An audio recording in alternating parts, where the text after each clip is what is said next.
RTV app వార్తల్ని క్షణాల్లో చదివే అవకాశం ఉంటుంది. ఒక న్యూస్ పేపర్, ఒక టెలివిజన్ ఛానల్ మీ చేతుల్లో ఎప్పుడూ ఉంటాయి.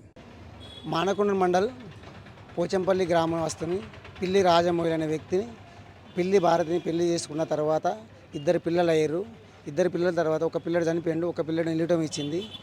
నేను ఆమె బాధలు భరించలేక నేను ఆమెను వదిలేసి వెళ్ళిపోయాను. ఆ తర్వాత ఆమె డెడ్ సర్టిఫికేట్ సంపాదించి నా ఆస్తి 10 ఎకరాల ఆస్తి మొత్తం తీసుకున్నది. ఉన్న పెన్షన్ కూడా తీసుకుంది 10 సంవత్సరాల నుంచి. ఎవరు మాట్లాడితే వాళ్ళని రేప్ కేసు పెట్టడం, ఎవరు మాట్లాడితే వాళ్ళ ఆప్ మర్డర్ కింద పెట్టడం. మళ్ళీ నేను తిరిగి వచ్చినాక కూడా నన్ను ఏం చేయకుండా చేసుకోకుండా నన్ను కంకులు అమ్ముకోకుండా మళ్ళీ నన్ను జైలుకు పెట్టించింది. 10 మంది, 3 ఆడబిడ్డలు, 3 అల్లుళ్ళు, 3 బావలు, నన్ను 10 మందిని కలిసి కొట్టినని పెట్టి మళ్ళీ ఆప్ మర్డర్ కింద మళ్ళీ కోర్టు పంపించింది. కోర్టు పంపించినాక మళ్ళీ తిరిగి వచ్చే వరకు ఒక ఆయన పెళ్లి చేసుకుని ఆయన 40 లక్షల ముందు చేసింది, ఇంకో ఆయన పెళ్లి చేసుకుని ఆయన మోసం చేసింది, ఇంకో ఆయన పెళ్లి చేసుకుని ఇంకో ఆయన మోసం చేసింది. ఎవరు ఎక్కువ మాట్లాడినా వాళ్ళ క్రిమినల్గా పెద్ద మోసం చేసుకుంటా వాళ్ళ మీద దౌర్జన్యం చేసుకుంటూ పోతుంది. నాకు న్యాయం జరగాలని, నా ఆస్తి నాకు రావాలని నేను కలెక్టర్ గారి దగ్గరికి పోయి కలెక్టర్ గారు అన్నారుగా, నీ ఆస్తి నీకు ఇప్పించగలుగుతాం, నువ్వు బాధపడకని చెప్పారు. నీ ఆస్తి కదా నీది, నీకు ఇప్పగలుగుతాం కావాలి నాకు. కలెక్టర్ గారు నాకు జాబ్ ఇచ్చిండ్రు. ఇస్తే నా ఆరోగ్యం బాగలేక నేను వదిలేసినప్పుడు నా పిల్లలు చిన్నగా ఉండిరు. ఇప్పుడు అదే జాబు నా కొడుకు ఇవ్వమని అడగడానికి వచ్చిన నేను. అయితే మా భర్త 22 సంవత్సరాల క్రితము హోటల్లో పనిచేస్తామని తీసుకొని వెళ్ళిపోయి 22 సంవత్సరాల తర్వాత వచ్చిండు. అయితే నేను కలెక్టర్ గారిని అడిగినప్పుడు నాకు పింఛన్ రాసిండ్రు. అప్పుడు వితంతు పింఛని రాసిండ్రు ఆమె, కానీ డెత్ సర్టిఫికేట్ తీసుకోలే. నేను అంటే భర్త డెత్ సర్టిఫికేట్ తీసుకొని మీరు వితంతు పెన్షన్ నేను తీసుకోలేదు సార్. డెత్ సర్టిఫికేటే లేదు. ఇప్పుడు ఆయన ప్రూఫ్ చేయాలి, నాకు అట్టిగానే తీసుకుంది అని చెప్తుండ్రు కదా, ప్రూఫ్ చేయాలి. నేను ఏ డెత్ సర్టిఫికేట్ పెట్టలేదు. కలెక్టర్ గారు నా మీద జాలిపడి ఇంకా ఒంటరిగా ఉంటుంది కాబట్టి ఈమెకు పింఛన్ రాస్తా అని రాసిండ్రు. అప్పుడు సుమిత్ర కలెక్టర్ గారు నాకు ఆ 3 ఎకరాలు మునిగినందుకు 3 గుంటల ల్యాండ్ ఇచ్చింది కరీంనగర్లో, ఇచ్చి నాకు జాబ్ ఇచ్చింది. నేను ఆరోగ్యం బాగలేక జాబ్ వదిలిపెట్టిన. పిల్లలు అప్పుడు చిన్నగా ఉండరు, చాలా చిన్న పిల్లలు. అయితే అదే జాబు ఇప్పుడు ఇవ్వమని అంటే రాసిండ్రు కలెక్టర్ గారు. ఇరిగేషన్ వాళ్ళకి జాబ్ ఇవ్వమని రాసిండ్రు. రాసిన తర్వాత వాళ్ళు ఖాళీ లేదని కాలాపన చేస్తున్నారు. నేను మొన్న గట్టిగా అడిగాను కలెక్టర్ గారిని, ఇన్ని రోజులు మా కొడుకు సర్టిఫికెట్లు తీసుకున్నారు, రేపే జాయిన్ అవుతారు అన్నట్టు చెప్పిండ్రు. ఇప్పుడు ఇంకా ఏది లేదు, ఏదన్నా ఉంటే ఇప్పుడు నాకు చెప్పండి అమ్మా, నేను ఎన్నిసార్లు తిరగాలి. అది కూడా ఇళ్ళ స్థలము అప్పుడు ఇచ్చిర్రు 3 గుంటలు, ఇప్పుడు 200 మీటర్ల వరకు ఏది ఉండద్దు అంటున్నారు. ఆ ఇంటి స్థలం కూడా పోతుంది. నాకు ఏ ఆధారం లేదు. ఆ 3 ఎకరాలు చేసుకుందామంటే అది నీళ్ళల్లో ఉంది. నేను లీజుకు 3 ఎకరాలు తీసుకొని వ్యవసాయం చేస్తున్నా. ఇప్పుడు మీ భర్త చనిపోయిందని చెప్పి మీ భర్తకు సంబంధించిన ఆస్తి అంతా మీ పేరు మీద రిజిస్ట్రేషన్ చేసుకోవాలన్నారని ఆరోపణ ఒకటి. అది అబద్ధం సార్. మీకు ఎందరు పిల్లలు? నాకు 2 కొడుకులు, ఒక ఆడపిల్ల ఉండాలని దత్తత తీసుకున్నాం మా చెల్ల బిడ్డను. ఈయననే తీసుకున్నాడు. 2 కొడుకుల తర్వాత ఆడపిల్ల ఉండాలని మా చెల్ల బిడ్డను దత్తత తీసుకున్నాం. భర్త వెళ్ళిపోయిన తర్వాత ముగ్గురిని పెళ్లి చేసుకున్నారంటారు, మొత్తం అదంతా అబద్ధం. అన్నీ సృష్టిస్తాడు. ఎందుకు అంటే తను ఎంటేసుకొని తిరుగుతున్నాడు, ఆయన మీద కేసులు అయినాయి. ఇప్పుడు నన్ను చంపడానికి ప్రయత్నం చేసిర్రు ఆడబిడ్డలు, నా భర్త ఆయన మళ్ళీ తెచ్చుకున్నది. అందరు కలిసి అటాక్ చేసిర్రు కత్తులు గొడ్డళ్ళతోటి. అయితే అది కేసు అయింది. ఇప్పుడు అది అటెండ్ మర్డర్ కేసులో లోపలికి పోయేది ఉంది. దాని నుండి తప్పించుకోవడానికి ఇట్లా చెప్తున్నాడు. 33 ఎకరాలు 3 ఆడబిడ్డలు పంచుకున్నారు.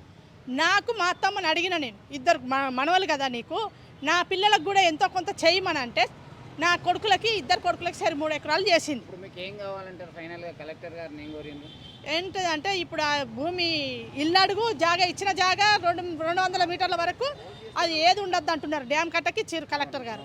అది పోతుంది. నాకు 2 బెడ్రూమ్ ఇల్లును మా బాబుకు జాబ్ కావాలని కోరుకుంటున్నా.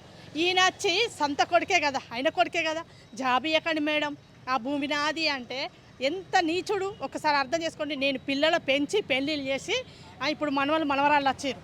తను ఏమంటున్నాడు, పిల్లగానికి జాబే ఇవ్వద్దు అంటున్నాడు. అక్కడే ఆలోచించండి మీరు, ఆయన ఎంత మూర్ఖుడు అనేది. అంటే ఇప్పుడు దాన్ని తెచ్చుకున్న దాంతో ఉంటుండు, మా దగ్గరకు వచ్చేది లేదు, మమ్మల్ని దాదేది లేదు. నాకు పింఛన్ రాకుండా మున్సిపల్లో పెట్టిండు, పింఛన్ ఇవ్వకుండా. నేను ఒంటరి మహిళ తీసుకుంటా పింఛన్, వితంతువు తీసుకుంటే అది తప్పు, కానీ ఒంటరి మహిళ తీసుకుంటే ఏం తప్పు? ఎందుకు తీసుకోవద్దు? మరి నన్ను ఎవరు సాదాలే? నాకు ఆరోగ్యం బాగలేదు.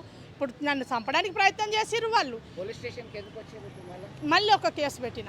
ఎవరి మీద? ఆయన విన్నే కేసు అయింది. కేసు ఫైల్ చేసిన దేని మీద? రెండో పెళ్లి చేసుకున్నాడని కేసు పెట్టింది. అది ఆ కేసు కూడా అయింది. ఫైనల్గా మీకు న్యాయం కావాలంటే న్యాయం కావాలి నాకు ఫైనల్గా. ఆయన అన్ని అబద్ధాలు ఆడుతున్నాడు. ఆయనది ఒక్కటి నిజం లేదు. ఆ ఎకరాల భూమి కూడా చెల్లెళ్ళు చేసుకున్నారు. ఈమెనే అమ్ముకున్నది అంటే మొత్తం తీసిన నేను. అది అబద్ధం ఆడడానికి ఉంటుంది కదా, పేపర్ విన్న సంతకాలు. నేను అమ్ముకుంటే ఎవరు కొంటారు? నా పేరు మీద ఉన్నదని నేను అమ్ముకుంటానా? వాళ్ళ అమ్మ పేరు మీద తన పేరు మీద ఉన్నది అంటుండు. అది నేను అమ్మచ్చా? మీరు ఎన్ని రోజులే ఇటు కేసులు పెట్టుకుంటూ మీకు న్యాయం కావాలని తిరగబట్టి? 2 సంవత్సరాలు అయిపోయింది. 2 సంవత్సరాలు. 2022లో పెట్టినాం. 3వ సంవత్సరం నడుస్తుంది. ఇప్పుడు ఫైనల్కి వచ్చింది. జైలు పోయేది ఉంది. వాళ్ళు ఆ జైలు పోకుండా ఉండడానికి అన్ని అబద్ధాలు ఆడుకుంటూ తిరుగుతూ ఉన్నాడు. ఆల్రెడీ జైలుకి పోయింది కదా? జైలు పోయిండు. 3 నెలలు పోయి వచ్చిండు. బెయిల్ మీద వచ్చిండు. ఇప్పుడు బెయిల్ మీద వచ్చి ఇక మళ్ళీ జైలుకు ఇప్పుడు పర్మనెంట్గా పోయేది ఉంది. అట్లా పోకుండా ఉండడం కోసం కలెక్టరేట్కి వచ్చి అట్లా చెప్తున్నాడు. డెత్ సర్టిఫికేట్ తీసుకున్నాడు. ఆ డెత్ సర్టిఫికేట్ ప్రూఫ్ చేయకపోతే మరి అది ప్రూఫ్ చేయాలి కదా. రేషన్ కార్డులో కూడా ఫోటోలు మార్పింగ్ చేసిందంటారు. నాకు అట్లా మార్పింగ్ ఏం లేదు. ఇప్పుడు పిల్లలకు పెళ్ళిళ్ళు అయినాయి కాబట్టి పిల్లలు తీసుకున్నారు రేషన్ కార్డులు. నేను ఒక్కదాన్నే ఉన్నాను ఆ రేషన్ కార్డులో. నాది ఒక్కటే రేషన్ కార్డు. నేను ఒంటరి మహిళ అని అది ఎంఆర్ఓ ఆఫీస్ నుండి ఎంక్వైరీకి వచ్చారు. నేను ఒక్కదాన్నే అని నాకు ఒంటరి మహిళ సర్టిఫికేట్ ఇచ్చారు.